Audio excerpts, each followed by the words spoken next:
जी बिस्मिल्लाहिर्रहमानिर्रहीम।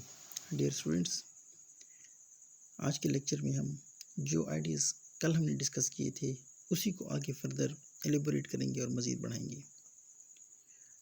कल वाला lecture it was basically totally a theoretical lecture, जिसमें मैंने आपको सिर्फ एक चीज़ समझाने की कोशिश की, वो थी वेव पार्टिकल का आपको आइडिया आ जाए।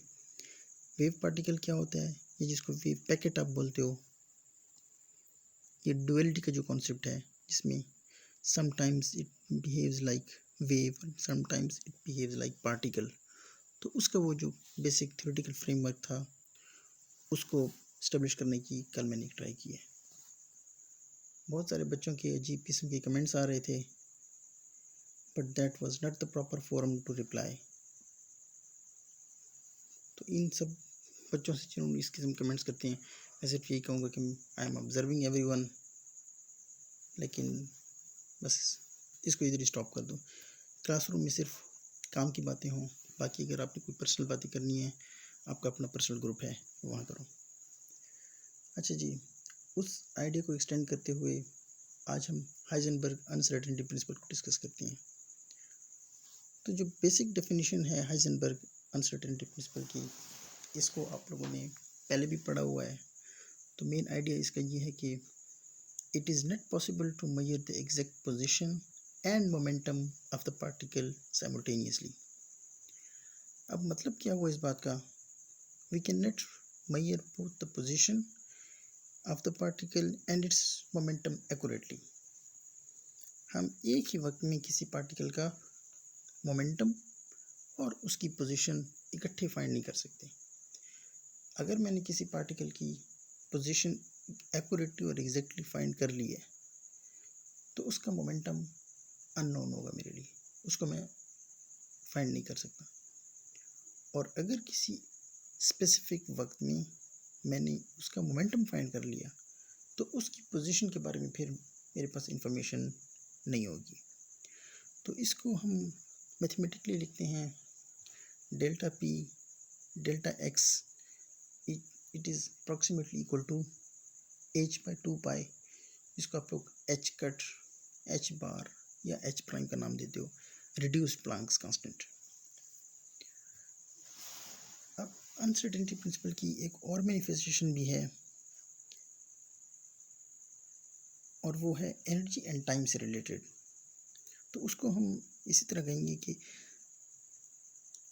अगर किसी पार्टिकल की मैंने किसी स्पेसिफिक वक्त में एनर्जी मैंने उसकी एग्जैक्टली मेजर कर ली, तो उसके टाइम की इंफॉर्मेशन मेरे पास फिर नहीं होगी। और अगर मैंने उसका टाइम मेजर कर लिया, तो फिर एनर्जी मेरे पास अनसर्टन होगी। अब इन बातों को समझने के लिए ये जो फर्स्ट एग्जांपल इसकी है पोजीशन एंड मोमेंटम वाली, इसको मैं थोड़ा एलिब्रेट करता हूँ। इसकी आपको मिसाल देता हूँ एक, और फिर देखते हैं कि ये कैसे वेव पार्टिकल का जो एक कॉन्सेप्ट है वो यहाँ कैसे काम करता है। तो पहले तो हमने ये देखना है कि ये अनसर्टेनिटी है कैसे। So uncertainty is totally a quantum mechanical phenomena. जैसे अभी मैंने कहा कि इसमें वेव पार्टिकल डुअलिटी जो है वो रोल प्ले करती है। इसको मैक्रोस्कोपिक वर्ल्ड में डेली लाइफ में हम ऑब्जर्व नहीं करते। It's purely quantum mechanical phenomena. अब देखते हैं कि let's discuss the behaviour of matter and energy and find how uncertainty works. अब जो मेन चीज़ है हमारे पास,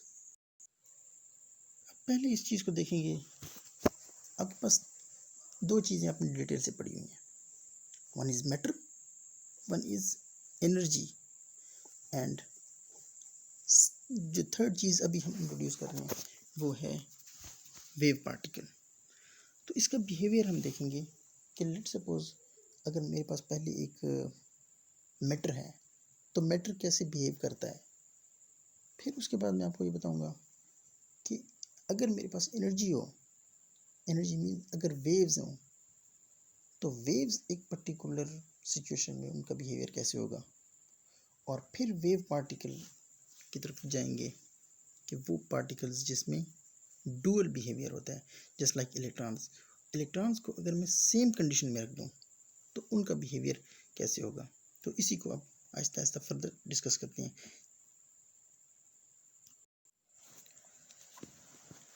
अच्छा जी, अब इसकी मैटर की एग्जांपल के लिए पहले लेट्स सपोज मेरे पास एक कोई गन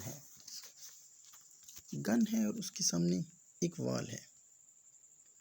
उस वॉल के अंदर एक स्लिट है, एक सुराख है, और उसके बैक साइड पे एक और वॉल है। तो अगर मैं गन को फायर करता हूँ तो गन में से जो गोली निकलेगी वो स्लिट में से गुजर के बिल्कुल सामने दीवार पे हिट करेगी। अब अगर मैं फायरिंग करता हूँ बहुत सारी, लेट्स सपोज 500, 600 और 1000 बुलेट्स को मैं फायर करता हूँ।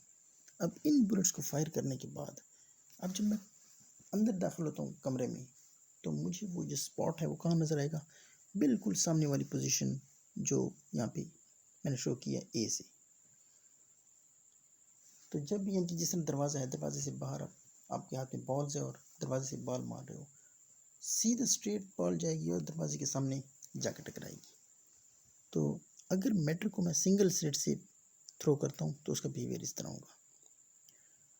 अब इसी तरह अगर मैं एक स्लिट की बजाय 2 स्लिट्स कर दूँ, behaviour of matter through double slit. अब डबल स्लिट के थ्रू मैटर कैसे बिहेव करेगा, अब जब मैंने 2 स्लिट्स बनाई और पीछे से मैंने उसको फायरिंग की, बुलेट्स मारी, तो यहाँ पे एक स्लिट बी है, दूसरी स्लिट सी।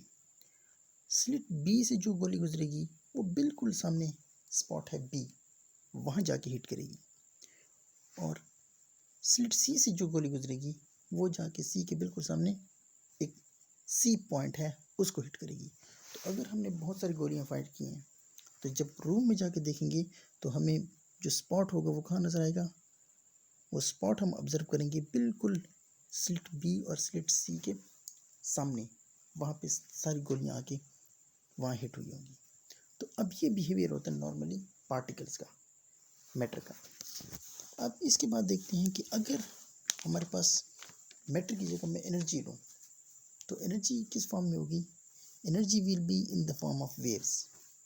अब एनर्जी को मैंने पहले सिंगल स्लिट से गुजारना है, देखना है क्या होता है, फिर उसके बाद उसको डबल स्लिट से गुजारता हूँ और फिर देखते हैं कि वो क्या करते हैं। तो वेव्स को अगर मैंने वेव्स जा रही हैं उसके सामने सिंगल स्लिट आ गई, तो सिंगल स्लिट में क्या होगा, वो वेव्स एंटर होंगी और दूसरी साइड से डिफ्रेक्ट होके फैल जाएंगी। तो जो वेव्स आ रही थी वो वेव्स उसी तरह जाएंगी लेकिन फैल के डिफ्रेक्शन करके दूसरी साइड पे आएंगी। जो दूसरी वॉल को मैं ऑब्जर्व करूँगा तो वॉल पे मुझे वेव्स आती हुई नज़र आएंगी और वेव्स हिट करेंगी जो ऑब्जर्वर वॉल है या स्क्रीन को। अब देखते हैं कि इसी एनर्जी को जब मैं डबल स्लिट से गुजारता हूँ तो फिर क्या होता है। ये आप लोगों ने यंग्स डबल स्लिट एक्सपेरिमेंट में पढ़ा हुआ है। 2 स्लिट से जब भी वेव्स गुजरती हैं तो वो आगे डाइफ्रेक्ट करेगी, जैसे कि मैंने यहाँ पे एक रफ से एक फिगर बनाया, इसमें शो किया। अब ये एक स्लिट है, दूसरी स्लिट है, पीछे से वेव्स आ रही हैं, जब वो यहाँ से गुजरेंगी तो यहाँ डाइफ्रेक्ट करके फैलेंगी दूसरी साइड के स्लिट की।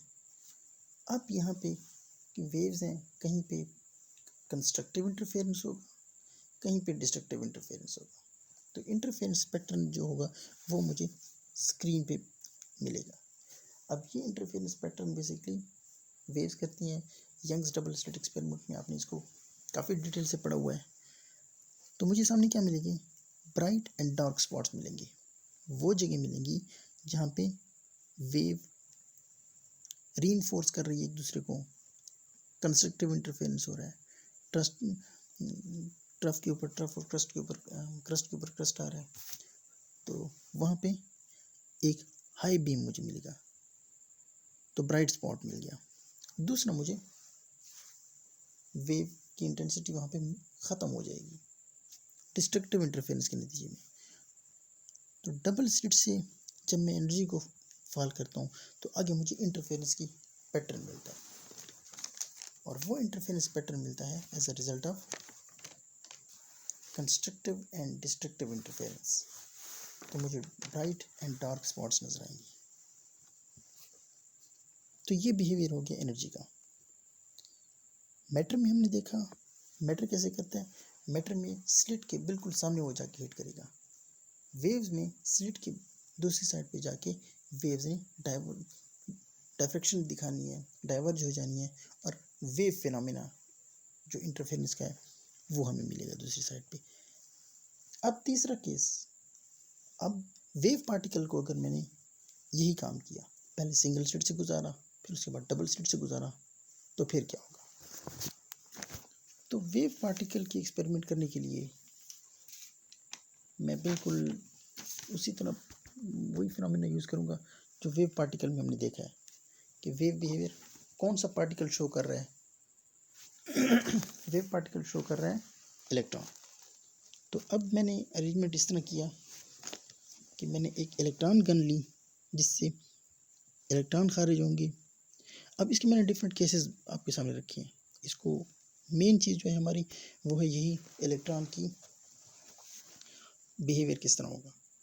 तो ये इलेक्ट्रॉन बिहेव करेगा पहले सिंगल स्लिट से जब वो बहुत बड़ी स्लिट है, फिर सिंगल स्लिट जब वो बहुत छोटी है, फिर उसके बाद डबल स्लिट से, एंड सो ऑन। तो अभी फर्दर इसको देखते हैं कि इलेक्ट्रॉन का बिहेवियर कैसे होगा।